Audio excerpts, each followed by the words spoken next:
Sebuah sofa empuk menjadi saksi. Seorang pria duduk kaku dengan seragam kebanggaannya. Namun wajahnya remuk seperti tanah retak di musim kemarau. Di sekelilingnya, tawa berderai, jari-jari menunjuk, dan sorot mata yang menusuk seperti duri di kulit yang mengelupas. Tak ada yang berpihak, tak ada yang menenangkan. Dan di tengah semua itu, ia hanya ingin melamar wanita yang ia cintai. Tapi kenapa rasanya seperti dipermalukan di depan seluruh dunia? Sebelum lanjut, yuk tulis komentar terpedas kalian di kolom komentar agar channel ini semakin berkembang lebih baik lagi. Jangan lupa juga absen kalian dari mana saja. Jangan lupa juga like dan share cerita ini ke teman ataupun keluarga terdekat yang suka cerita-cerita seperti ini.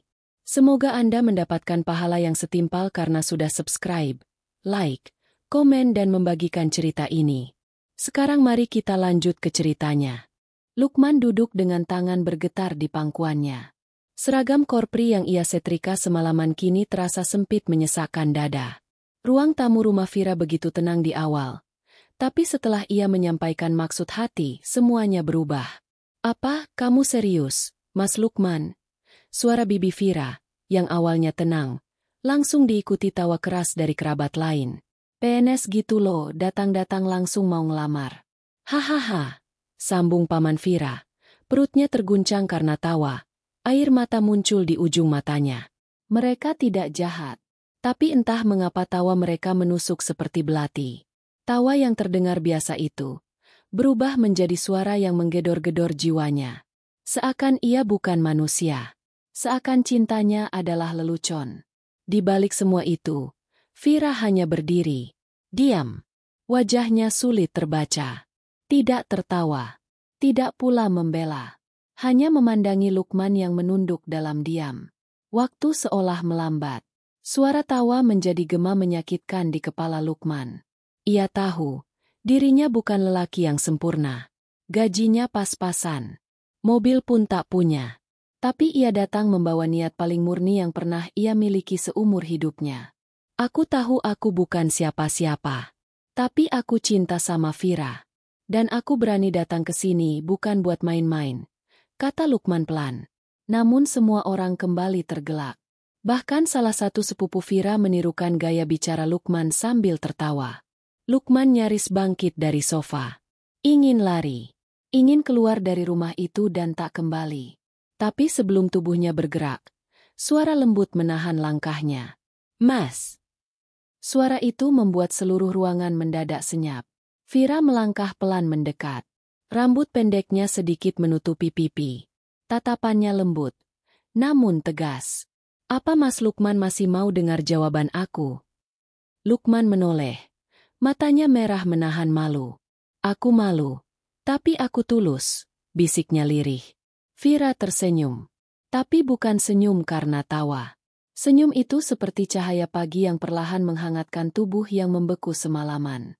Aku juga tulus, Mas. Tapi aku butuh waktu.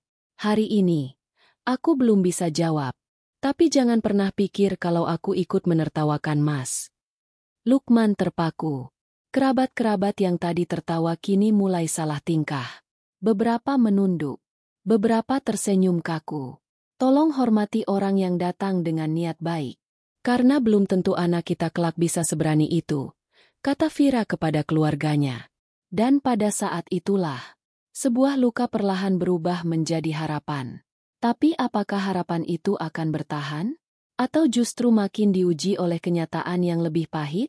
Malam itu, hujan turun deras membasahi atap rumah kontrakan kecil yang dihuni Lukman. Ia duduk di meja makan. Hanya ditemani satu lampu temaram dan sepiring nasi dingin yang tak tersentuh. Bayangan kejadian siang tadi kembali menari-nari di kepalanya. Tawa itu, tatapan itu, rasa malu yang tak bisa diredam. Di samping piringnya, tergeletak sebuah surat lamaran yang sudah lecek. Surat yang ia ketik dengan penuh harapan semalam, kini basah oleh tetesan air mata yang tak sempat ia tahan. Bukan karena ditolak, tapi karena ditertawakan saat sedang serius-seriusnya memperjuangkan cinta. Lukman bukan lelaki cengeng. Tapi malam itu, ia merasa begitu sendirian. Ia tak menyalahkan Vira. Bahkan ucapan terakhir gadis itu membuat dadanya sesak. Bukan karena kecewa, tapi karena merasa dihargai. Vira tak menertawakan. Vira juga tak berkata iya. Tapi setidaknya, ia tidak ikut menginjak harga dirinya. Namun jauh di lubuk hati, ada suara kecil yang berbisik. Apakah aku cukup pantas untuk dia?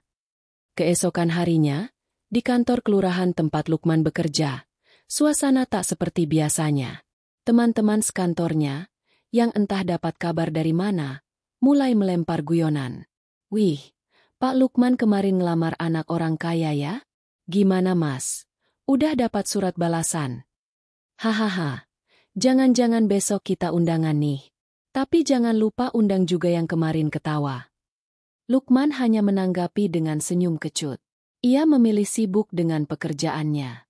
Tapi di sela kesibukan itu, ia sempat menatap layar ponselnya. Tak ada pesan dari Vira. Bahkan centang 2 terakhir belum berubah warna. Waktu berlalu. 2 hari. 3 hari. Dan pada hari keempat, ponsel Lukman tiba-tiba bergetar saat ia sedang mengatur dokumen arsip warga. Pesan dari Vira. Mas Lukman, bisa ketemu sore ini?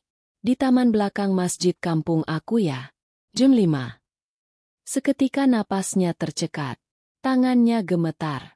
Tapi ia tak menjawab langsung. Ia biarkan pesan itu menyala di layar ponselnya selama beberapa menit. Jantungnya berdebar tidak karuan. Dan tepat pukul 5 sore, dengan pakaian paling rapi yang ia punya, kemeja putih dan celana kain biru tua, Lukman sampai di taman belakang masjid. Taman itu sepi. Hanya ada gemericik air kolam kecil, dan pepohonan yang bergoyang lembut dihembus angin sore. Vira datang tak lama kemudian. Ia mengenakan gamis abu lembut. Wajahnya tampak lebih teduh dibanding biasanya. Tak ada make-up, tak ada parfum mahal. Tapi justru kesederhanaan itulah yang membuat Lukman semakin kehilangan kata. Kamu datang, ucap Vira lembut. Aku pikir kamu gak bakal hubungi aku lagi. Jawab Lukman. Aku butuh waktu. Buat mikir. Buat lihat seberapa dalam perasaan kamu. Dan ternyata. Vira menarik napas. Ternyata aku yang lebih gelisah dari kamu. Lukman mematung. Dadanya bergemuruh. Tapi ia tak ingin memotong ucapan itu. Aku tahu keluarga aku kadang terlalu keras menilai orang. Tapi aku juga bukan anak kecil lagi. Mas, aku yang harus menentukan siapa yang aku pilih. Jadi maksudmu? Suara Lukman nyaris tak terdengar. Vira menatap matanya. Lalu tersenyum kecil. Aku mau jalani ini sama kamu. Tapi bukan diam-diam. Aku mau kamu datang lagi ke rumah. Tapi kali ini, aku akan berdiri di sampingmu. Lukman menunduk. Kedua tangannya mengepal kuat. Di balik wajah yang berusaha tegar, air matanya sudah tumpah lebih dulu. Tapi bukan karena sedih. Melainkan karena beban yang perlahan runtuh. Karena luka yang mulai mengering.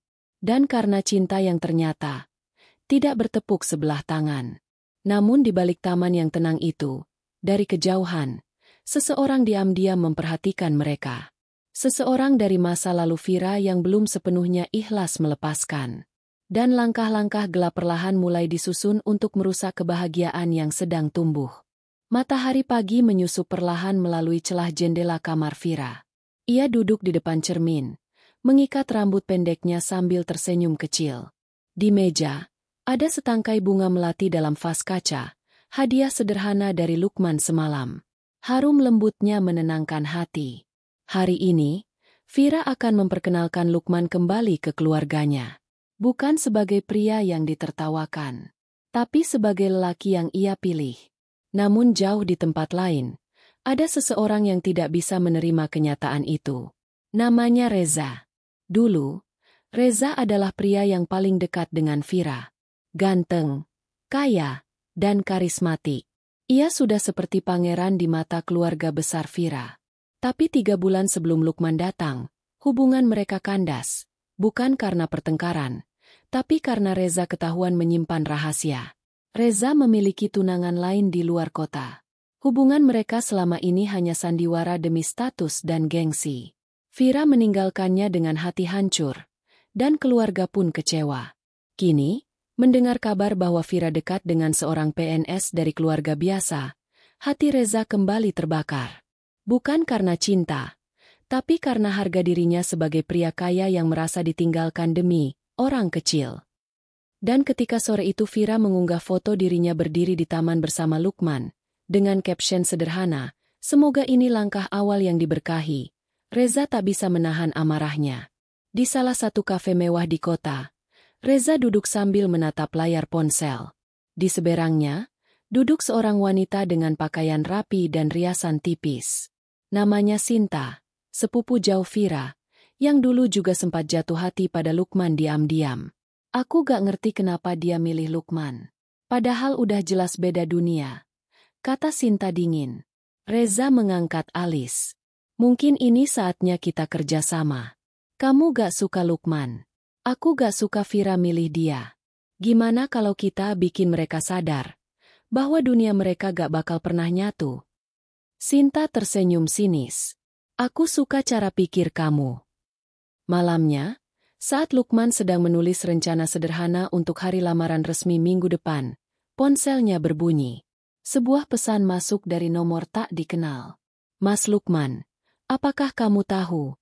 Vira pernah hampir menikah dengan pria yang jauh lebih sempurna dari kamu." Lukman menatap layar ponsel itu lama. Jari-jarinya menggenggam kuat. Tapi ia tidak membalas. Ia tahu hatinya mulai diuji. Namun belum selesai ia menenangkan diri, pesan lain masuk. "Dan apakah kamu tahu, pria itu belum sepenuhnya pergi." Tak lama, muncul kiriman foto. Reza dan Vira duduk di mobil, tertawa. Wajah mereka akrab dan dekat. Lukman memejamkan mata. Dada sesak, nafas berat. Ia tahu itu foto lama. Ia percaya Vira. Tapi tetap saja, rasa cemburu yang pahit mulai merayap di dadanya. Dan ia belum tahu bahwa ini baru permulaan. Keesokan harinya, di depan rumah Vira, Reza datang dengan mobil mewah. Ia turun, membawa kotak kue dan senyum penuh basa-basi. "Ibu, saya cuma mau silaturahmi. Udah lama gak mampir ke sini," katanya ramah. Ibu Vira sempat ragu. Tapi karena sopan santun, ia mempersilakan Reza masuk. Di dalam, Reza menyapu pandangan ke sekeliling ruang tamu. Ia tersenyum kecil. "Masih sama. Cuma, sepertinya sekarang lebih banyak tamu dari kalangan sederhana ya, Bu?" Ibu Vira terdiam. Kalimat itu terdengar halus, tapi menyengat. Vira yang turun dari atas mendadak terpaku melihat Reza duduk di ruang tamu. Matanya mengecil. "Kamu ngapain ke sini?" "Aku cuma mau lihat kamu, Vir. Itu aja. Gak lebih." Tapi di tangan Reza ada amplop besar. Ia letakkan pelan di atas meja tamu. "Kalau kamu tetap pilih jalan itu, setidaknya kamu harus tahu sesuatu dulu tentang Lukman." Vira menatap amplop itu dengan jantung berdetak cepat.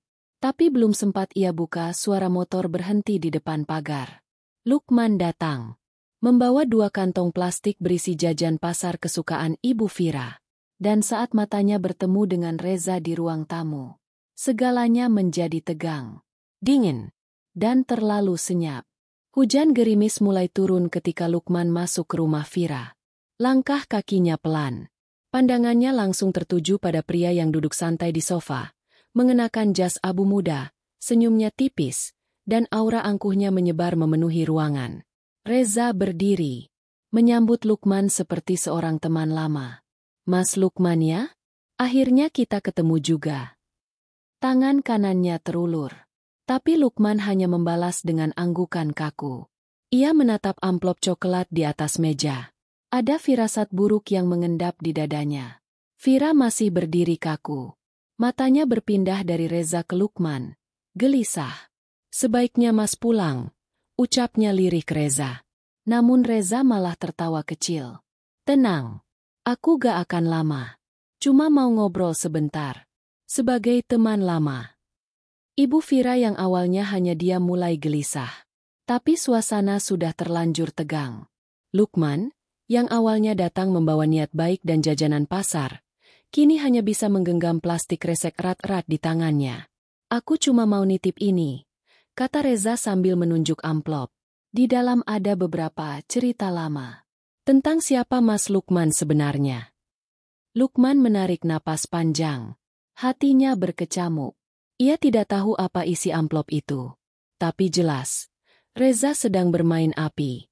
Aku gak tahu kamu mau main cara apa. Suara Lukman akhirnya keluar. Tenang, tapi getir. Tapi yang aku tahu, aku datang ke sini dengan niat baik. Kalau kamu datang bawa dendam, kamu salah tempat. Reza hanya tersenyum. Dendam? Enggak, Mas. Aku cuma gak tega lihat Vira dibohongi orang yang kelihatan terlalu polos. Ucapan itu menusuk. Bukan hanya ke Lukman, tapi juga ke Vira. Wajah Vira memerah, antara malu dan marah. Cukup, Reza. Tegas Vira. Kamu pikir dengan datang dan bawa selembar amplop, kamu bisa mengubah pilihan aku? Bukan mengubah, cuma mengingatkan. Supaya kamu gak salah langkah lagi. Reza melirik Lukman, lalu tersenyum. Mungkin setelah baca itu, kamu bakal mikir ulang. Tanpa menunggu jawaban, Reza pergi. Hening. Hujan di luar semakin deras. Lukman berdiri mematung, masih menggenggam kresek berisi kue cucur dan nagasari. Vira menatap amplop itu. Jemarinya gemetar. Apa aku harus buka? Tanyanya pelan. Kalau kamu percaya aku, ujar Lukman, kamu gak perlu. Tapi Vira tetap membukanya. Perlahan. Di dalamnya ada beberapa fotokopi dokumen lama. Salah satunya adalah surat peringatan kedisiplinan yang pernah diberikan ke Lukman ketika ia masih PNS muda di kota lain. Satu kasus kecil yang dulu ia tutupi. Ia pernah hampir dipecat karena meminjam uang koperasi untuk membantu tetangganya yang sakit keras, tapi tak bisa membayar tepat waktu. Waktu itu, ia diam-diam menanggung semua sendiri. Ia tak ingin keluarganya malu. Ia menandatangani surat peringatan itu tanpa pembelaan. Dan kini, semuanya muncul lagi. Dalam bentuk fitnah yang didesain sedemikian rupa. Vira menatap Lukman. Kenapa kamu gak pernah cerita soal ini? Lukman menunduk. Suaranya gemetar. Aku takut kamu menjauh. Aku takut masa laluku bikin kamu ragu. Tapi sekarang aku sadar. Aku salah. Harusnya aku cerita dari awal. Vira terdiam. Suasana kembali sunyi. Ibu Vira membuka suara. Jadi semua ini cuma karena kamu bantu tetangga. Lukman mengangguk. Saya tahu saya salah waktu itu. Tapi saya gak pernah berniat menipu siapapun. Vira menatap ibunya. Lalu kembali ke Lukman. Wajahnya berubah. Bukan marah. Bukan kecewa. Tapi haru. Aku lebih percaya sama orang yang pernah jatuh tapi jujur, daripada orang yang kelihatan sempurna tapi hidupnya penuh topeng. Kalimat itu membuat napas Lukman tercekat. Dan ketika Vira menggenggam tangannya di depan ibunya sendiri, semua rasa takut dan luka itu perlahan mulai berganti menjadi harapan. Tapi cerita belum selesai. Karena malam itu, Sinta, sepupu Vira, mengirimkan sebuah pesan ke Reza. Aku udah siapkan kejutan baru buat mereka. Bukan cuma masa lalu Lukman. Tapi sesuatu yang lebih dalam, sesuatu yang bisa benar-benar menghancurkan mereka dari dalam. Hari demi hari berlalu sejak Reza datang membawa amplop penuh luka masa lalu. Lukman tetap datang ke rumah Vira, tapi sejak malam itu, suasana tidak lagi sehangat sebelumnya. Ibu Vira mulai berubah. Ia tidak lagi menyiapkan teh manis atau menyambut Lukman dengan senyum. Kini, ia hanya duduk diam, tatapannya kosong, bibirnya kaku, seolah pikirannya berperang di dalam diam. Ayah Vira yang biasanya lembut pun mendadak sering absen dari ruang tamu setiap Lukman datang. Bahkan adik sepupu Vira yang dulu akrab dengan Lukman, kini memilih menutup pintu saat melihatnya. Vira mencoba tetap tegar.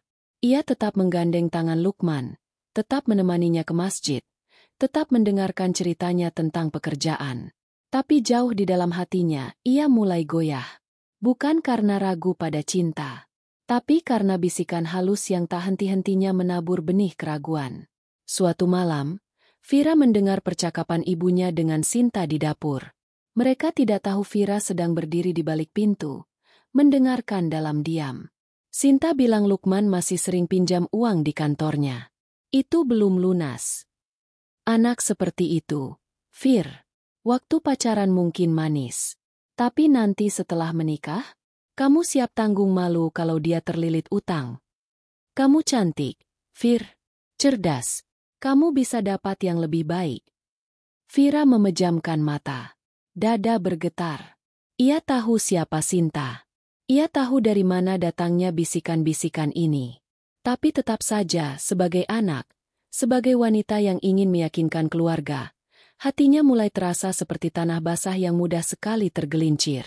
Esok harinya, saat mereka sedang duduk berdua di bangku taman, Vira terlihat lebih diam dari biasanya. Lukman menyadarinya. "Kamu kenapa, Vir?" "Gak apa-apa," jawab Vira cepat. Tapi senyumnya seperti dipaksakan. Lukman menatap mata gadis itu dalam-dalam. "Ada yang berubah. Ada yang ngomongin aku lagi ya?" Vira menarik napas dalam. "Mas, kalau suatu saat nanti, kita harus pisah bukan berarti aku gak cinta kamu." Ucapan itu menghantam dada Lukman seperti palu godam. "Jangan ngomong kayak gitu. Aku cuma takut kalau nanti aku yang membuat kamu kecewa." "Bukan kamu yang takut, tapi aku. Aku takut kamu lelah bertahan di antara orang-orang yang ingin melihat kita gagal." Vira menggenggam tangan Lukman. Tapi kali ini, tangannya dingin. Lukman tahu, cinta mereka sedang diuji. Tapi bukan dari luar, melainkan dari dalam. Malam harinya, Lukman menerima pesan dari nomor tak dikenal. Pesan itu hanya satu kalimat. Tapi membuatnya tidak bisa tidur semalaman. "Kalau kamu sayang Vira, lepaskan dia sebelum keluarganya makin hancur karena masa lalumu." Lukman tidak membalas. Tapi pikirannya hancur. Di kantor kelurahan, ia mulai bekerja tanpa semangat. Berkali-kali salah input data. Surat keterangan warga ia ketik dengan nama yang terbalik. Bahkan saat dimarahi atasan, ia hanya bisa menunduk. Temannya, Pak Rashid, yang paling tua di kantor, akhirnya duduk di sebelahnya dan bertanya pelan. "Kamu tahu, Lukman, cinta itu bukan soal seberapa kuat kamu bertahan, tapi seberapa yakin kamu bisa bertahan, bahkan saat semuanya ingin kamu menyerah." Lukman menatap pria paruh baya itu. Mata tuanya jernih, tapi dalam. "Aku takut, Pak," katanya lirih. "Aku takut merusak hidup Vira." Pak Rashid tersenyum kecil. "Kalau kamu takut merusak hidupnya, kamu sudah cinta. Tapi kalau kamu pergi karena takut, kamu bukan laki-laki." Kata-kata itu tertancap dalam. Tapi belum sempat Lukman menenangkan pikirannya, sebuah video masuk ke ponselnya. Video itu dikirim oleh Sinta. Isinya adalah rekaman CCTV lama dari kantor kelurahan. Menampilkan Lukman saat ia duduk termenung di ruang koperasi tahun lalu. Dan dari sudut kamera, terlihat ia meminjam uang dan menandatangani surat tanpa saksi. Lukman menggertakkan gigi. Ini bukan hanya fitnah. Ini sabotase. Seseorang sedang mencoba mengumpulkan potongan demi potongan untuk membentuk cerita yang menjatuhkannya sepenuhnya. Dan tepat pada malam itu, Vira tidak membalas pesannya. Centang 2. Tidak biru. Hatinya seperti diremas. Ada sesuatu yang sedang terjadi. Sesuatu yang tidak terlihat. Tapi perlahan-lahan mengikis semua yang sudah mereka bangun bersama. Dan esoknya, ketika Lukman datang ke rumah Vira untuk mengantar buku kecil rencana pernikahan yang ia tulis sendiri dengan tangan, gerbang rumah itu tertutup rapat. Tak ada siapa-siapa di dalam. Kecuali secari kertas kecil yang tergantung di pegangan pagar. Tulisannya hanya 2 baris. "Mas, beri aku waktu. Aku sedang memilih jalan yang paling tidak menyakitkan." Hari itu langit mendung menggantung di atas kota kecil tempat Lukman tinggal. Awan kelabu menutupi mentari, seakan ikut merasakan beban yang menghimpit dada seorang pria yang kini duduk di atas motor tuanya. Di tangannya, buku rencana pernikahan yang semalam ia sematkan di pagar rumah Vira kini basah, lembek, dan mulai sobek terkena embun pagi. Lukman menatap gerbang rumah itu lama. Tidak ada suara. Tidak ada lampu menyala. Tidak ada Vira. Ia tahu arti 2 kalimat di kertas kemarin. Beri aku waktu. Aku sedang memilih jalan yang paling tidak menyakitkan. Itu bukan permintaan. Itu perpisahan yang tersamar. Lukman tak ingin marah. Tapi dadanya seperti berlubang. Setiap langkah kaki menuju rumah itu seperti berjalan di atas pecahan kaca. Terlambat. Ia datang terlalu jujur. Terlalu apa adanya. Dan rupanya, cinta saja tidak cukup untuk menenangkan badai yang datang dari banyak arah. Ia kembali ke rumah kontrakannya. Duduk di lantai. Menatap buku-buku kecil yang dulu ia siapkan untuk masa depan. Nama Vira tertera di setiap halaman. Ia tulis sendiri, dengan tangan bergetar dan hati berdebar. Kini, halaman-halaman itu seperti abu, berharga, tapi rapuh. Beberapa hari kemudian, kabar mulai menyebar. Bukan dari Vira, tapi dari Sinta. Vira akan dijodohkan. Bisikan itu muncul di warung depan kelurahan. Lalu menyebar ke kantor. Hingga akhirnya sampai ke telinga Lukman sendiri. Dengar-dengar, ayah Vira setuju dijodohkan sama kenalan Reza. Anak pengusaha. Katanya demi menyelamatkan nama baik keluarga. Kasihan Lukman. Udah berjuang keras. Ditinggal. Makanya, gak usah terlalu serius sama yang belum tentu pasti. Semua kata-kata itu menusuk. Tapi Lukman hanya diam. Ia duduk di bawah pohon di belakang kantor, memejamkan mata. Ia ingin marah. Tapi kepada siapa? Ia ingin menuntut. Tapi apa yang bisa ia pegang? Di tengah kehampaan itu, Pak Rashid mendekat. Ia duduk di sebelah Lukman sambil membawa 2 gelas kopi hitam. Dulu, waktu aku seusiamu, aku juga pernah gagal menikah, ucap Pak Rashid pelan. Aku pikir dunia runtuh. Tapi ternyata, kegagalan itu adalah jalan agar aku bisa kenal dengan istri yang sekarang nemenin aku sampai tua. Lukman mengangkat wajahnya perlahan. Tapi kalau gagal karena difitnah, Pak? Karena dirusak orang. Kalau begitu, bukan kamu yang gagal. Tapi orang-orang itu yang terlalu takut melihatmu berhasil. Lukman tersenyum getir. Tapi kenapa Vira ikut menjauh? Karena dia juga manusia. Bisa takut, bisa lelah, tapi belum tentu dia menyerah. Hari itu, Lukman memutuskan untuk tidak menghubungi Vira lagi. Ia mematikan ponsel, menghapus semua pesan, semua foto, semua rekaman suara yang pernah ia simpan diam-diam hanya untuk mendengar suara gadis itu saat rindu. Ia tidak ingin membenci. Ia hanya ingin merelakan. Kalau memang jalannya bukan Vira, ia ingin tenang melepas. Tapi jauh di lubuk hati yang paling dalam, ada suara kecil berbisik. Tapi kalau dia datang lagi, walau hanya membawa luka, apakah kau siap menyambutnya? 3 minggu kemudian, di hari Minggu pagi, Lukman ikut gotong royong membetulkan jembatan bambu di desa seberang. Wajahnya tampak lebih tenang. Ia sudah mulai tertawa, meski hanya sesekali. Tangannya kembali kuat memegang palu. Tapi hatinya masih berlubang. Saat ia sedang mengangkat kayu ke pinggir sungai, seseorang menepuk pundaknya dari belakang. Mas Lukman. Ia menoleh. Matanya membelalak. Tubuhnya seketika lemas. Vira. Berdiri di bawah payung ungu. Wajahnya pucat. Matanya sembab. Tapi senyumnya masih sama. Masih hangat. Mas Ngen. Maaf aku datang tanpa kabar. Katanya. Tapi aku gak bisa diam lagi. Lukman tak mampu berkata apa-apa. Hanya bisa menatap. Aku tahu aku salah. Aku diam saat kamu diserang. Aku gak cukup kuat waktu itu. Tapi sekarang aku mau ngomong satu hal, Mas. Vira menatapnya tajam. Air mata mulai jatuh. Aku gak pernah milih jalan yang gak menyakitkan. Karena semua jalan tanpa kamu terasa menyakitkan. Dan sebelum Lukman sempat menjawab, dari kejauhan, Reza muncul lagi. Namun kali ini, bukan dengan senyum sinis, tapi dengan wajah muram dan mata penuh api. Dan dari belakang Reza, seseorang muncul sambil membawa setumpuk berkas. Seseorang dari kantor kelurahan.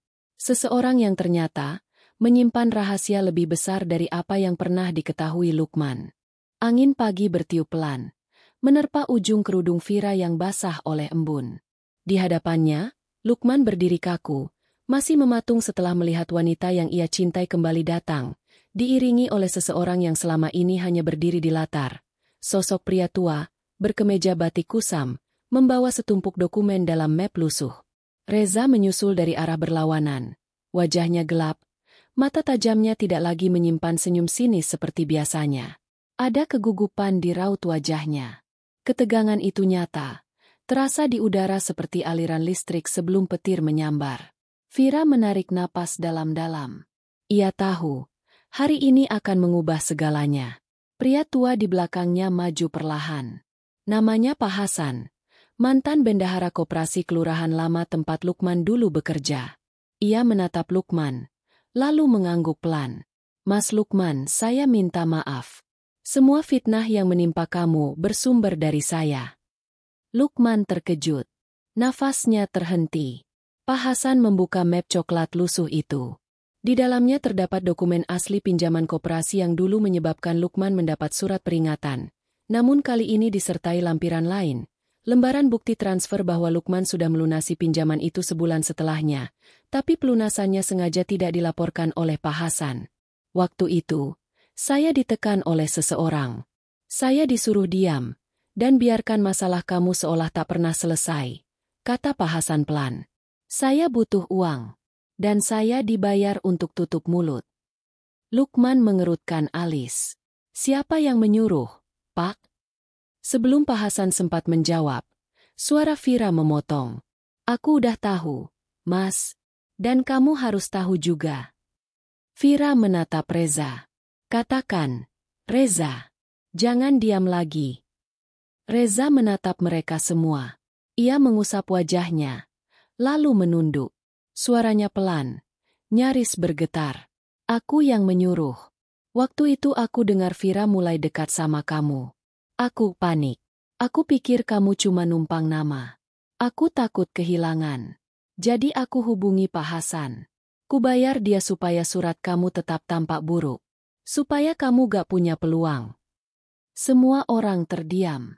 Suara angin menjadi satu-satunya bunyi yang terdengar. Di belakang, warga mulai berkumpul perlahan, menyaksikan dari jauh. Tapi tidak ada yang berani mendekat. Hanya suara alam dan desahan napas yang kini membalut ketegangan itu. Lukman mengepalkan tangan. Tapi ia tidak marah. Ia hanya menatap Reza dalam-dalam. Kamu bisa ambil semua. Harta, nama. Tapi kamu gak bisa ambil hati orang yang mencintai dengan tulus. Reza terdiam. Wajahnya memucat. Namun belum selesai kejutan itu. Sinta datang tergesa-gesa dari arah berlawanan. Wajahnya panik. Ia memegang ponsel dan menunjukkannya kepada Vira.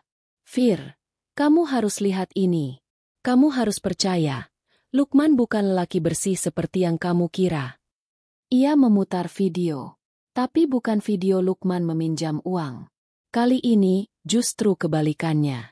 Di video itu, terlihat rekaman CCTV terbaru dari koperasi kelurahan.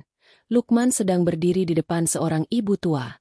Ia memasukkan uang dari kantongnya sendiri ke dalam laci koperasi, lalu mencatatnya atas nama ibu itu, yang ternyata tidak bisa bayar cicilan tepat waktu.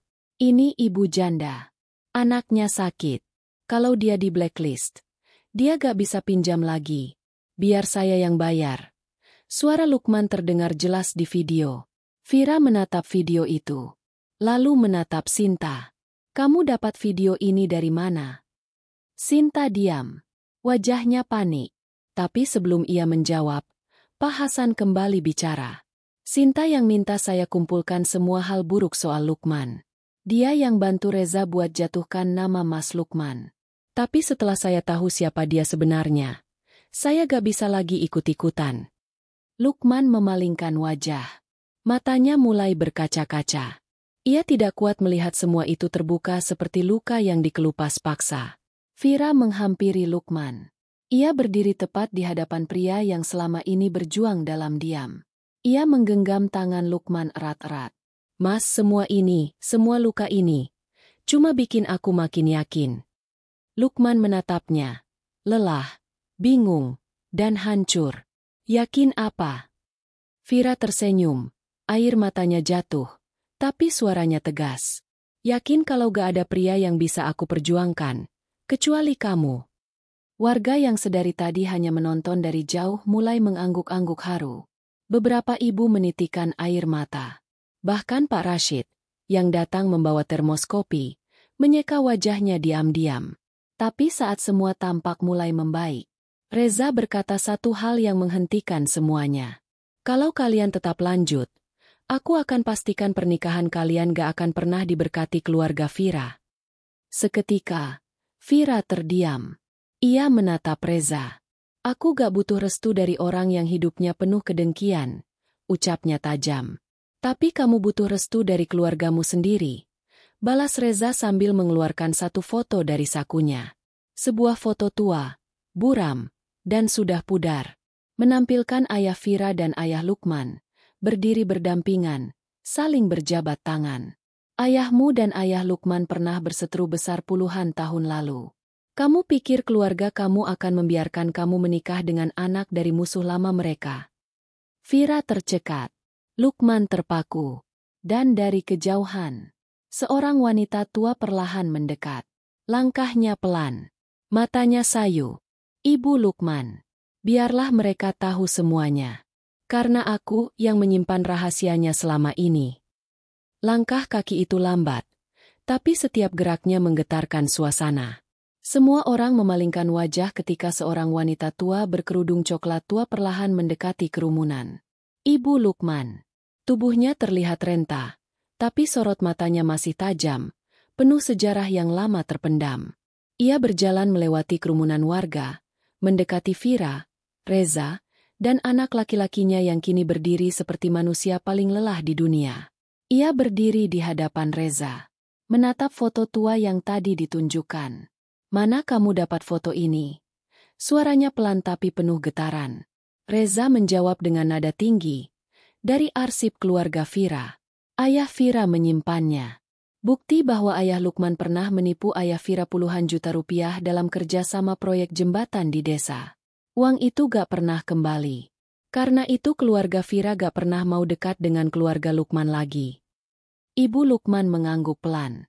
Ya, itu benar, tapi juga salah. Semua diam. Vira memegang tangan Lukman erat. Wajahnya bingung. Lukman sendiri tampak gemetar. Tubuhnya kaku. Ibu Lukman menarik napas panjang, lalu berkata, "Dulu suamiku memang terlibat proyek jembatan bersama ayah Vira. Tapi di tengah proyek itu terjadi insiden. Uang pembangunan menghilang. Semua menyalahkan suamiku. Tapi tak ada yang tahu. Seminggu setelahnya suamiku datang diam-diam ke rumah kepala desa. Membawa semua uang yang sempat hilang. Matanya berkaca-kaca. Dia bilang lebih baik dirinya dikambing hitamkan, daripada nama keluarga Vira yang waktu itu sedang mencalonkan diri jadi pejabat desa ikut hancur." Semua orang terdiam. Suamiku difitnah. Tapi dia diam. Karena katanya, hubungan baik antar keluarga lebih penting dari nama baiknya sendiri. Dan sejak saat itu, ia hidup dalam hinaan. Bahkan meninggal dalam diam. Tapi ia selalu bilang, suatu hari, kebenaran akan bicara sendiri. Reza terlihat goyah. Tapi, kenapa gak ada bukti? Kenapa kalian diam aja? Karena dulu, siapa yang percaya pada orang kecil seperti kami? Ucap Ibu Lukman dengan tatapan getir. Tiba-tiba dari kerumunan, seorang lelaki tua lain melangkah maju. Wajahnya keriput. Jalannya tertatih. Kepala desa yang dulu menjabat. "Maafkan saya yang menyimpan semuanya," katanya lirih. Dari tasnya, ia mengeluarkan sebuah kotak kayu kecil. Di dalamnya ada surat wasiat yang pernah ditulis oleh ayah Vira dan suami Ibu Lukman, ditandatangani dan dicap basah.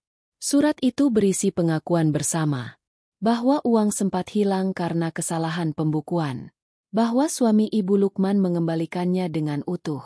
Bahwa kedua pria itu sepakat menutupi semuanya demi menghindari konflik antar keluarga. Tapi surat itu tidak pernah dibuka.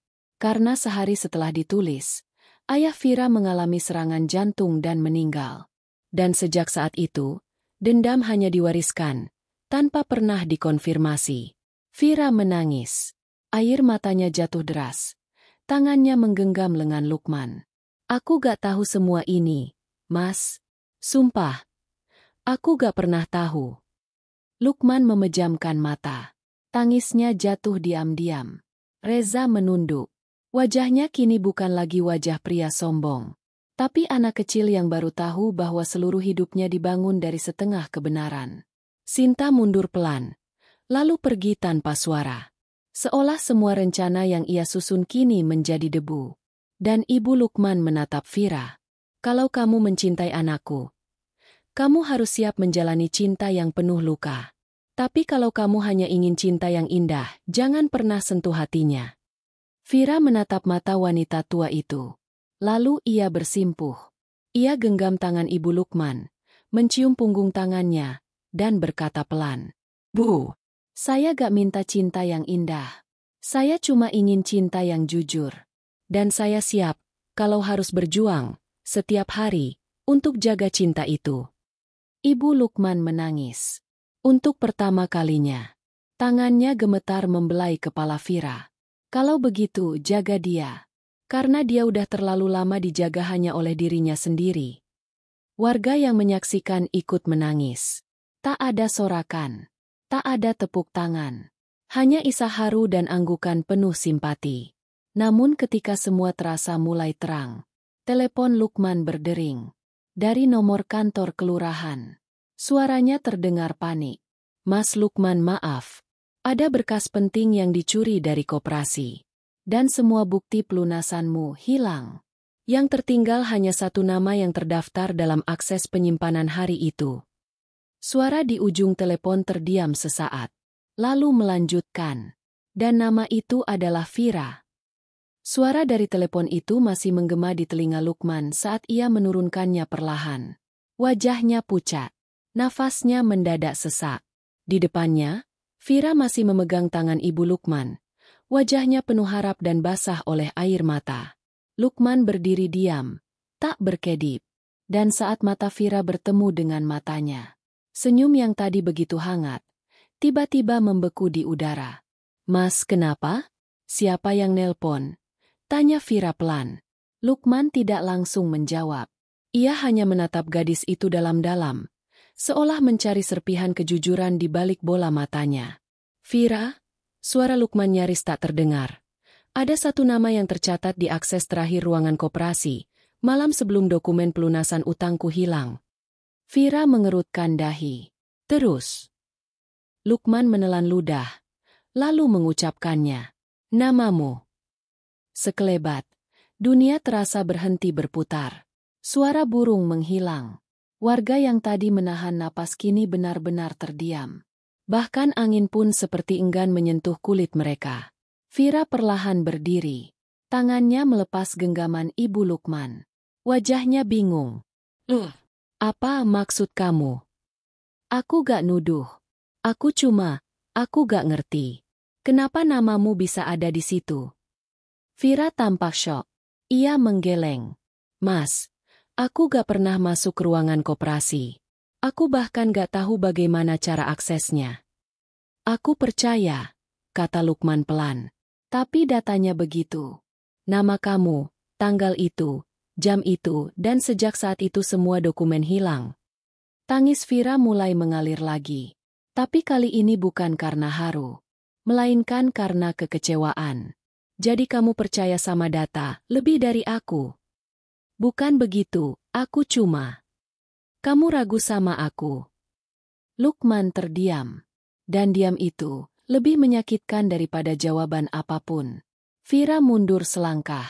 Suaranya bergetar. Aku datang ke sini setelah semua fitnah, semua kebohongan, semua hinaan dari keluargaku sendiri. Karena aku percaya kamu. Tapi sekarang, saat nama aku disebut sekali, kamu ragu. Aku manusia. Vir, aku butuh penjelasan. Lalu aku ini apa, Mas? Cinta yang butuh dibuktikan berkali-kali. Vira berlari meninggalkan kerumunan. Hujan mulai turun. Langit seolah ikut menangis atas hancurnya dua hati yang belum sempat menyatu. Lukman tidak mengejar. Ia berdiri di tempat. Hening. Terasa seperti berdiri di tengah jurang yang tidak kelihatan kedalamannya. Hari-hari setelah itu menjadi kosong. Vira menghilang. Ia tidak lagi pulang ke rumahnya. Keluarganya juga tidak tahu kemana ia pergi. Lukman mencoba mencari, tapi setiap tempat yang ia datangi, nihil. Bahkan ponsel Vira tidak aktif. Seperti lenyap dari dunia. Kantor kelurahan masih menyelidiki kasus hilangnya dokumen. Tapi tidak ada rekaman CCTV yang utuh. Hanya data akses log yang tercatat. Nama Vira. Tapi tidak ada kamera yang menunjukkan siapa yang sebenarnya masuk. Di tengah keputusasaan itu, Lukman kembali ke kantor kelurahan malam hari. Ia menyusuri ruangan koperasi dengan senter kecil. Tangannya menyentuh laci-laci yang dulu pernah ia isi dengan uang dan surat-surat. Dan di salah satu sudut belakang, di bawah tumpukan map tua, ia menemukan satu benda kecil. Kartu identitas pegawai atas nama Vira. Ia menatapnya lama. Dan di belakang kartu itu, ada tulisan kecil. Dengan tinta biru. Maaf, Mas. Aku butuh aksesnya malam itu. Tapi bukan untuk menghancurkan kamu. Lukman terdiam. Matanya membulat. Tangannya gemetar. Buru-buru ia membalik kartu itu. Di balik tulisan tersebut, ada potongan kertas kecil lain yang terlipat. Isinya adalah catatan pembukuan koperasi, tulisan tangan Vira sendiri. Bukan mencuri, tapi mengembalikan arsip-arsip yang hilang, karena ternyata koperasi sedang diaudit diam-diam oleh internal kecamatan. Vira mencoba melindungi Lukman. Vira tahu, jika data itu hilang, maka Lukman akan kembali difitnah. Maka malam itu, ia menyusup diam-diam dan berusaha menata ulang dokumen. Tapi rupanya, seseorang lebih dulu masuk dan memanipulasi log sistem agar terlihat seolah hanya Vira yang masuk. Lukman terduduk. Dadanya sesak. Tangannya mengepal. Wajahnya tertunduk dalam-dalam. Ya Allah, aku salah. Aku salah besar. Keesokan harinya, Lukman pergi ke rumah keluarga Vira. Tapi ia hanya bertemu ibunya. Wajah ibu Vira muram. Ia mengatakan bahwa Vira pergi ke rumah neneknya di kampung, tanpa kabar kapan kembali. Lukman tidak menyerah. Ia naik motor, menembus hujan dan lumpur. Jalanan terjal ia lewati hanya dengan satu niat, menatap mata Vira dan meminta maaf, sebelum semuanya benar-benar terlambat. Dan di depan rumah tua di kaki bukit, di bawah pohon randu yang besar, ia melihat sosok gadis itu sedang duduk di kursi rotan tua, menatap hujan gerimis yang turun membasahi sawah. Vira menoleh. Wajahnya lelah, tapi matanya masih menyimpan nyala. Lukman turun dari motor. Basah kuyup. Lututnya gemetar. Tapi sebelum berkata apa-apa, ia jatuh berlutut. Dan dengan suara tercekat, ia berkata, "Maafkan aku, bukan karena aku gak percaya. Tapi karena aku terlalu takut kehilanganmu." Vira berdiri. Ia mendekat. Menatap pria yang kini sudah seperti puing-puing manusia di hadapannya. Ia menghapus air hujan dan air mata dari wajah Lukman. "Aku gak butuh kamu sempurna, Mas. Aku cuma butuh kamu percaya padaku." Lukman mengangguk. Tangisnya pecah. Tapi sebelum mereka bisa berpelukan, dari kejauhan, sebuah mobil hitam berhenti. Dari dalamnya, turun seseorang berbaju dinas kecamatan. Dan dengan wajah tegang, ia menghampiri mereka sambil membawa surat berstempel merah. "Mas Lukman, Anda dipanggil. Terkait tuduhan penyalahgunaan wewenang di koperasi. Ini, laporan resmi dari inspektorat." Vira dan Lukman terpaku. Tangan mereka saling menggenggam erat. Tapi hati mereka kembali diuji. Karena kini, bukan hanya cinta, tapi juga nama baik dan masa depan yang ikut dipertaruhkan. Suara mobil dinas yang berhenti di depan rumah nenek Vira seperti petir yang menghantam jantung Lukman. Hujan belum reda. Tanah becek melekat di sepatunya yang berlumpur. Tapi tak ada yang lebih berat daripada amplop merah yang kini digenggam oleh pria berseragam dinas kecamatan itu. "Mas Lukman, mohon ikut kami. Kami menerima laporan penyalahgunaan wewenang koperasi kelurahan, termasuk dugaan penggelapan dana sosial tahun lalu."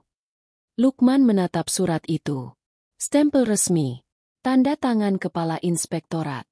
Nama lengkapnya tertulis dengan tinta hitam. Huruf demi huruf seakan membakar harga dirinya. Vira menahan napas. Ini pasti salah. Mas Lukman gak mungkin. Petugas itu menunduk pelan. Kami tidak berhak memutuskan bersalah atau tidak. Tapi Mas Lukman wajib hadir untuk klarifikasi.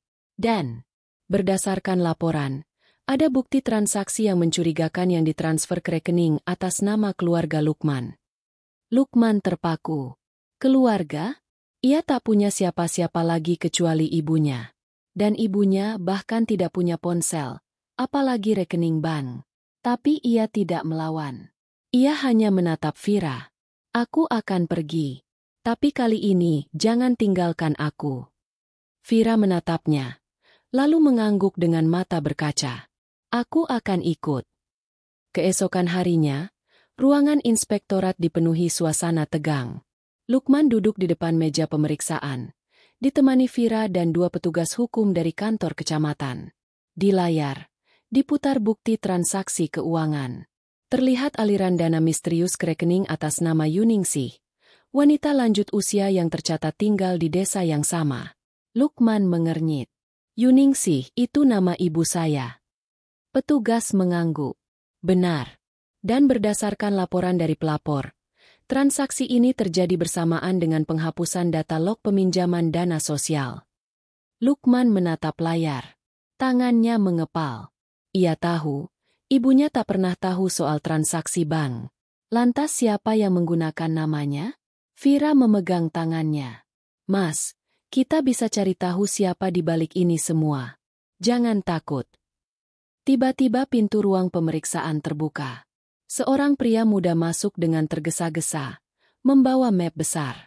Ia mengenakan jaket koperasi kelurahan. Wajahnya pucat dan gemetar. Pak, saya punya rekaman CCTV dari backup server. Dulu saya simpan karena takut. Tapi sekarang saya gak bisa diam. Petugas menatapnya curiga. Siapa kamu? Saya Ardi, operator IT kelurahan. Saya yang dulu diminta Sinta untuk menghapus data log Mas Lukman. Saya disuruh diam. Dikasih uang. Tapi saya gak bisa tahan lagi. Ruangan hening. Semua mata tertuju padanya. Ardi membuka laptop. Menampilkan rekaman malam itu. Terlihat jelas. Sinta masuk lebih dulu ke ruangan koperasi, membawa ID milik Vira, dan menggunakan akses kartu untuk mencatat ulang data, menghapus sebagian bukti, lalu mentransfer dana ke rekening atas nama Ibu Lukman. Semuanya jelas. Semuanya terungkap. Semua rencana fitnah yang dibangun sejak awal runtuh hanya dalam hitungan detik.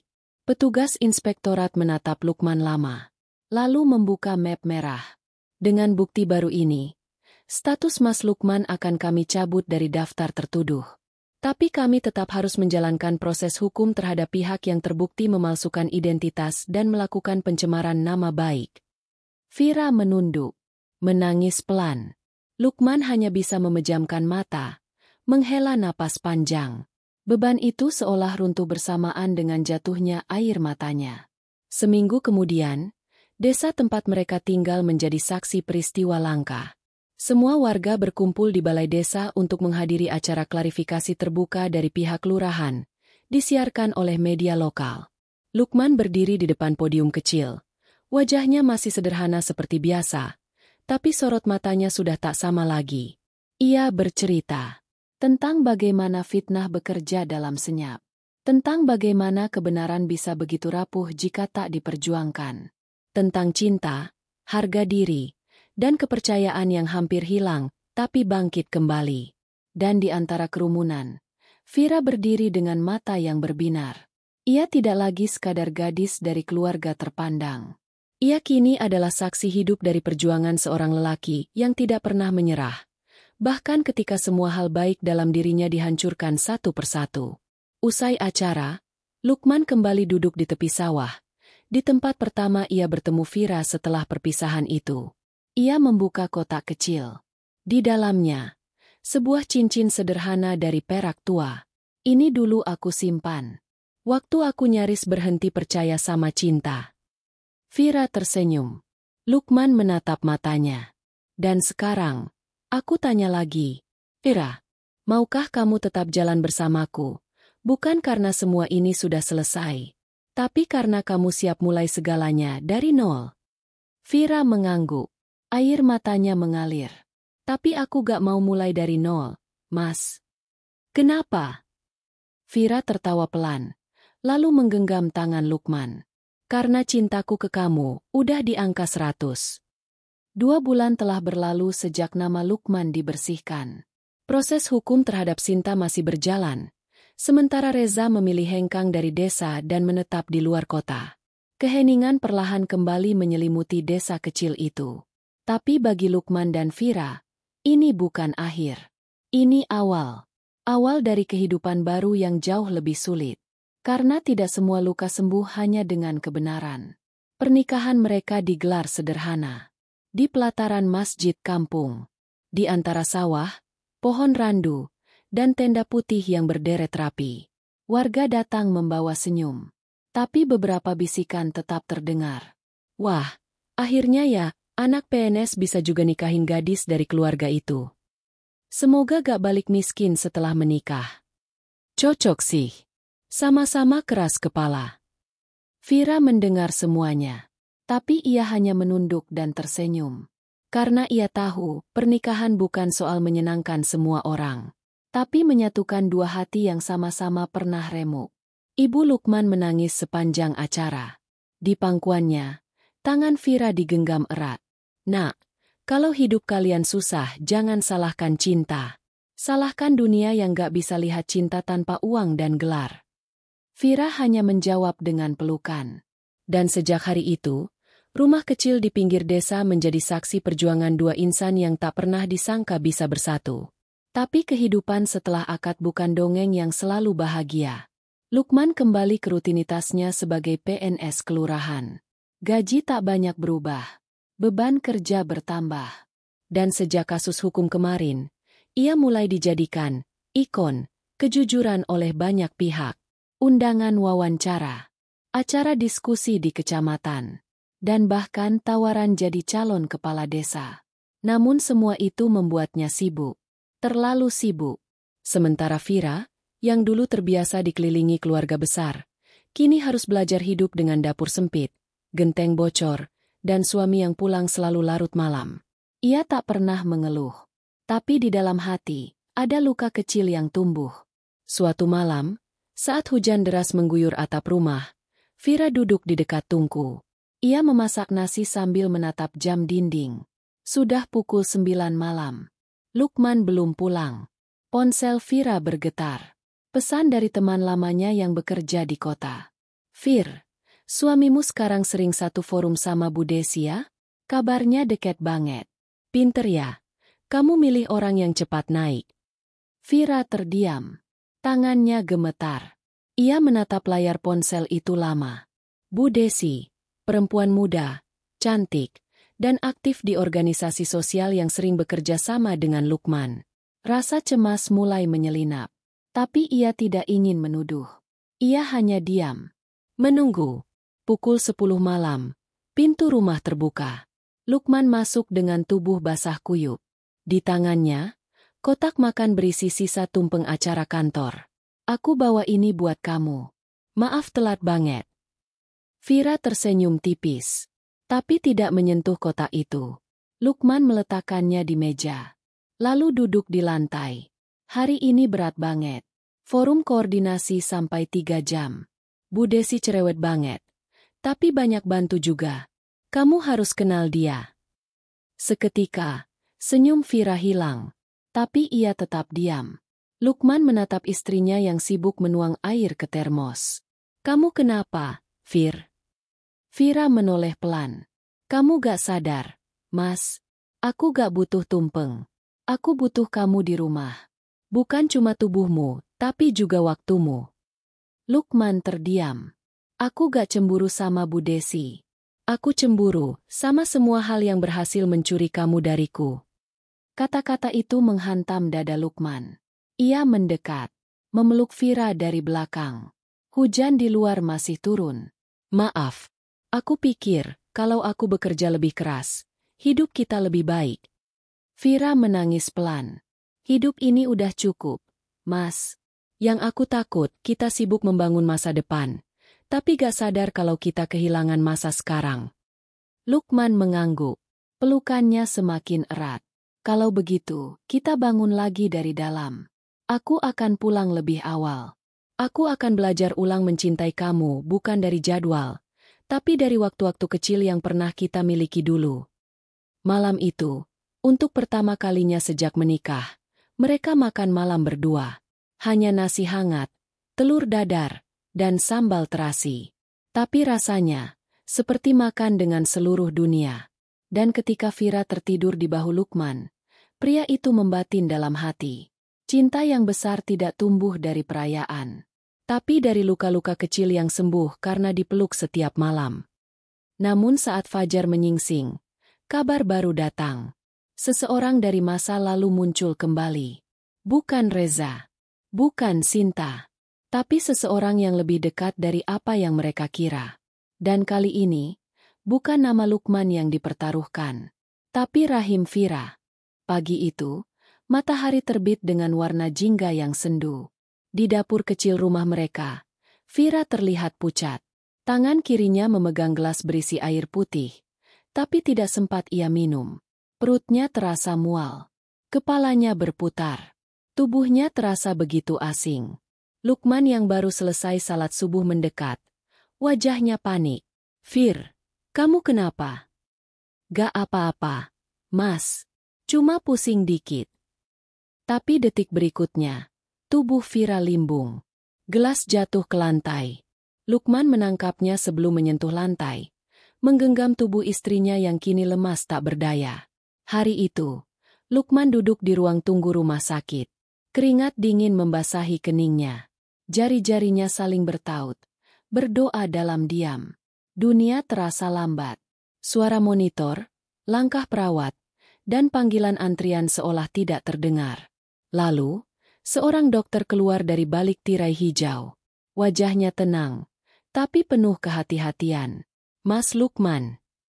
"Iya, Dok. Gimana istri saya?" Dokter menarik napas. Duduk di depannya. Secara umum, kondisi Vira stabil. Tapi ada satu hal yang perlu kami sampaikan. "Silakan, Dok." Dokter membuka berkas, lalu berkata pelan, seakan takut kata-katanya akan merobek sesuatu. Istri Mas Lukman mengalami kelainan pada rahim. Dulu mungkin tidak terdeteksi karena tidak ada gejala. Tapi dari hasil pemeriksaan hari ini, kami pastikan bahwa kemungkinan Vira tidak bisa mengandung. Dunia Lukman berhenti. Matanya membelalak. Tenggorokannya tercekat. Gak bisa hamil. Dokter mengangguk. "Kami akan pastikan lagi dengan beberapa tes lanjutan. Tapi kemungkinan besar, kehamilan akan membahayakan jiwanya. Bahkan dengan bantuan medis sekalipun, risikonya terlalu tinggi." Lukman terdiam, lalu perlahan menunduk. Ia tak menangis, tapi napasnya berat, seperti ada gunung yang runtuh di dalam dadanya. 2 hari setelahnya, Vira masih terbaring lemas. Wajahnya mulai pulih, tapi hatinya hancur. Ia sudah tahu. Dokter sudah memberitahunya. Ia hanya menunggu waktu untuk mengatakan hal yang paling ia takuti. Bahwa cinta mereka kini berdiri di tepi jurang kenyataan. Sore itu, Lukman duduk di pinggir ranjang, menggenggam tangan istrinya. Mereka diam lama. Tidak bicara. Hanya saling memandangi. Tapi justru dalam diam itulah luka itu menyuarakan dirinya paling keras. "Mas." Suara Vira lirih. "HM. Kalau kamu mau pergi, aku gak akan salahkan kamu." Lukman menoleh cepat. "Apa maksud kamu?" "Aku tahu kamu pengen jadi bapak. Aku tahu kamu udah siapkan kamar kecil di samping rumah. Bahkan kamu beliin baju bayi waktu ke pasar minggu lalu, diam-diam." Lukman menunduk. Bibirnya gemetar. Vira menarik napas. "Aku gak bisa kasih kamu keturunan. Bahkan kalaupun bisa, nyawa aku yang jadi taruhannya." Air mata mulai mengalir di wajahnya. "Jadi kalau kamu pengen pisah, Cari perempuan lain yang bisa kasih kamu keluarga. Aku gak akan benci. Sumpah, Mas. Aku ikhlas. Lukman diam. Lalu berdiri pelan. Vira menatapnya takut. Mungkin dalam hatinya ia berharap Lukman akan menyangkal. Akan berjanji tetap bertahan. Tapi detik itu, pria yang ia cintai justru berbalik badan. Ia berjalan ke jendela. Membuka tirai. Membiarkan cahaya matahari sore masuk. Kemudian, ia menatap langit. Dan berkata pelan. Dulu, waktu semua orang menertawakan aku, kamu diam. Waktu aku difitnah, kamu menjauh. Waktu aku mulai hancur, kamu minta waktu. Dan sekarang, saat kamu merasa gagal sebagai istri, kamu justru suruh aku pergi. Lukman menoleh. Air matanya jatuh pelan. Tapi kamu lupa, Fir, aku gak nikahin kamu karena pengen anak. Vira terisak. Aku nikahin kamu karena kamu rumah. Bukan tempat lahirnya anak, tapi tempat pulangnya hatiku. Ia berjalan kembali ke sisi ranjang. Memeluk istrinya erat-erat. Vira menangis di dadanya. Tangis yang selama ini tertahan. Tangis yang lahir bukan dari kelemahan, tapi dari kekuatan yang terlalu lama dipaksakan. Aku gak peduli orang mau bilang apa. Kita bisa adopsi. Kita bisa rawat keponakan. Atau kita bisa jalani hidup cuma berdua. Aku cuma butuh kamu. Bukan rahimmu, tapi jiwamu. Vira tak mampu berkata-kata. Ia hanya mengangguk dalam tangis. Beberapa bulan kemudian, sebuah taman baca kecil berdiri di samping rumah mereka. Tempat anak-anak desa membaca buku, menggambar, dan bermain. Di atas pintu masuknya, tergantung papan kayu kecil bertuliskan, Rumah Vira Lukman, tempat cinta tumbuh, meski tak pernah dilahirkan. Warga desa sering melihat mereka duduk di bangku kecil, membaca bersama anak-anak, tertawa, dan saling berbagi cerita. Mereka mungkin bukan pasangan yang sempurna. Mereka mungkin tak punya anak kandung. Tapi mereka punya cinta yang tidak semua orang bisa miliki.